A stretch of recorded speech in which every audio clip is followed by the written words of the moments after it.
Look how awesome this house is. That's one of my favorites too. This neighborhood is really beautiful. It's called The Retreat here in Santa Rosa Beach. And this house that we're about to be installing art in, I think it took them like 31 or 32 months to build it. It's a beautiful house. And today is the day that we're finally installing the custom artwork that I made for the property. So let's go check it out. Last time we were here, they hadn't really even installed the stairs. So, yeah.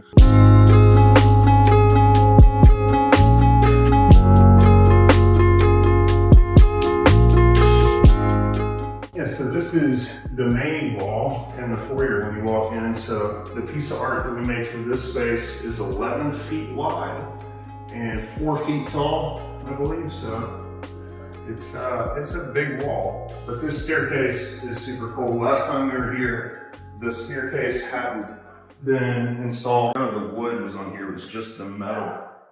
So I really like how they did the blue Venetian plaster in here. I've seen a lot of Venetian plaster, but this color, it looks really, really sexy here. And the views in this neighborhood are really killer. Let's go up on the floors. I'm glad they've got an elevator in here because dragging all the artwork up the stairs is not the way I want to do this. I like how it's super dark in here. Obviously, the mirror's not installed yet, but that's cool too. Oh, the dark finish. So this is the wall that we're going to be doing the triptych, installing the triptych on. And they finally got the art lights installed too. And yeah, they look good. We're going to have to see it with the art up, but so we're going to get ready for install now. But one of the best views in the house is through here, it looks like. We got the beach. It's a little bit rough today, but yeah, it's nice. It's a super nice neighborhood, you know? Super nice neighborhood. All right, let's install this art now. All right, we're back. So a lot of artists I've noticed are almost like too proud to install their own artwork, I've noticed, which I think is crazy. Personally, I love installing my own artwork, and I do have a team of people that help me with my installs from time to time, but I like to be a part of it so I can make sure it's done right, you know. I've installed a ton of work over the past over a decade, so I've had a lot of experience doing this, and I just really enjoy it because there's some design aspect to it, and just making sure it's done right. I get to meet the client and a lot of times like that, and get to see more walls in the house, which is going to allow me to place more art. So anyway, I'm going to install this big painting today with the help of Mikey, my cameraman. And this is plaster. So plaster is not the easiest substrate to install into, and we're working with a really heavy piece of art, so we want to make sure we do this right the first time. I like to measure like 3 or 4 times before I actually end up drilling and doing the thing.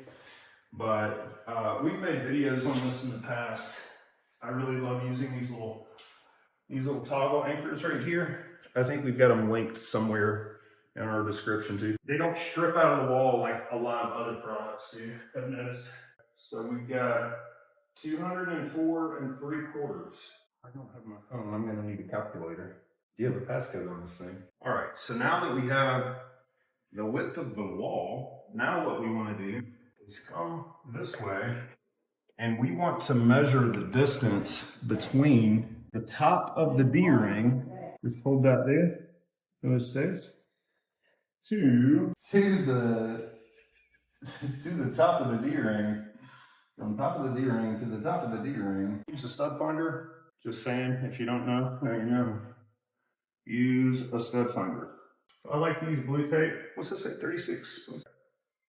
So basically, I'm to the right side of this tape here.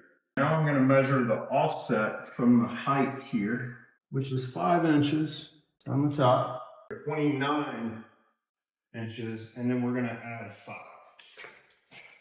We have 34-inch offset from the top. So if I'm gonna have this thing right at 34 inches from the top, Now I'm gonna need to remeasure this one. 36.7. I mean, it couldn't be any better right there. It's literally right on the tip. So from that point right there, that's where we're going in. So pretty awesome that I got that perfect. The tape doesn't want to come off. What a bitch. Plaster is very finicky, so I should probably be a little more careful. Stud finder. I really like this stud finder because it shows you exactly where the stud is. 131.35. Mikey, I want you to keep the tape measure literally right there. Got it? Just kind of ballparking that right now. And the reason I'm doing that, I just want to use the stud finder again just to make sure if we drill in there, when we drill in here, we're not going into a stud. And if we are, so here's the problem. Come here. And this is why I love this stud finder. So you can see where the stud starts and where it ends. So it's literally like right on the split of where I would be drilling into. So drilling into that stud, that's not good. We don't want that shit because it's not actually catching a stud. It's just like, you can't put an anchor into it either. So if I try to do any damn thing right here, it's just going to be half-assed and it's going to fuck up the wall. That's the problem. So what do I do instead? Well, in this case, I'm probably going to move it over just like an inch. Just like an inch. I don't want to do that, but maybe even a half inch would get better. We've got some curve here. We've actually got plenty of wiggle room to go to the right. So that's what we're going to do. I just don't want to go too far, because if I go too far, there's a stud over here too. I'm going to go right there into 34. Here's what I need you to do. You've got a new mark. You're going to hold it on that mark. 131.35. All good? We're good. Totally good now. So now that we have the green light, it's the fun part. You gotta go right in. Check it out. It's up.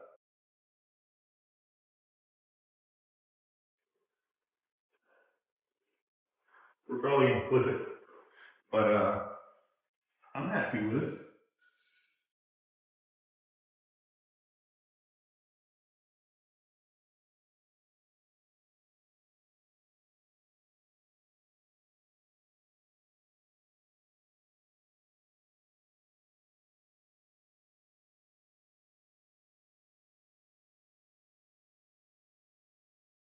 All right, on to the next one.